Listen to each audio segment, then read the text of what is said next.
လို့ကျွန်တော်ကအန်ကဲကိုဖျက်ဆီးတယ်မဟုတ်တာဗျာ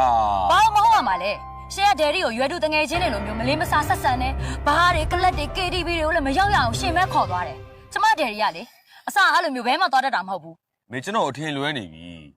ကျွန်တော်ကသာအရင်တော့အဲ့လိုနေရာမျိုးတခါမှတော့ရောက်ဘူးတဲ့ကောင်မဟုတ်ဘူးအန်ကဲခေါ်မှနေရာဆုံးအောင်ကျွန်တော်ရောက်တာရှင်ပြောချင်တာဒယ်ရီကပဲရှင်ကိုဖျက်ဆီးတယ်ပေါ့လေဟဟလားဖြစ်မှဖြစ်ရလေရှင်ထားလိုက်ပါတော့ကျမဆက်ပြောနေလေရှင်လှည့်ပတ်ပြီးတော့လိန်နေအောင်ပါပဲ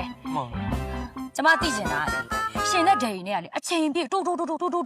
ဘာတွေပြောနေတာလဲဘာကိစ္စလဲမင်းကိုစိတ်ဆင်းရဲမှာဆိုလို့ပြောပြတာပဲဖြစ်မှာပါဟိုဒါပေမဲ့မေကျွန်တော်ရဲ့ပုံမှာတမျိုးထင်နေမှာဆိုလို့ကျွန်တော်အမှန်တိုင်းပဲပြောပြပါမင်းနဲ့ကျွန်တော်နဲ့ကိုအမြန်ဆုံးအိမ်အောင်ချပေးလိုက်ရင်ဟိုကောင်းလက်ကနေမေလွတ်သွားမယ်ရှင်စော်ကားလာ ਈ လားရှင်ရောက်မှာလာ ਈ လားကျွန်တော်ဘာမှရုံမှလို့လဲဗျာအန်ငယ်ပြောတဲ့အတိုင်းပဲကျွန်တော်ပြန်ပြီးပြောပြရတာလीအဲ့တော့ရှင်ကဘာပြန်ပြောလိုက်လဲကျွန်တော်စဉ်းစားပြရစေအောင်အန်ငယ်လို့ပဲကျွန်တော်ပြန်ပြောလိုက်ပါတယ်ရှင်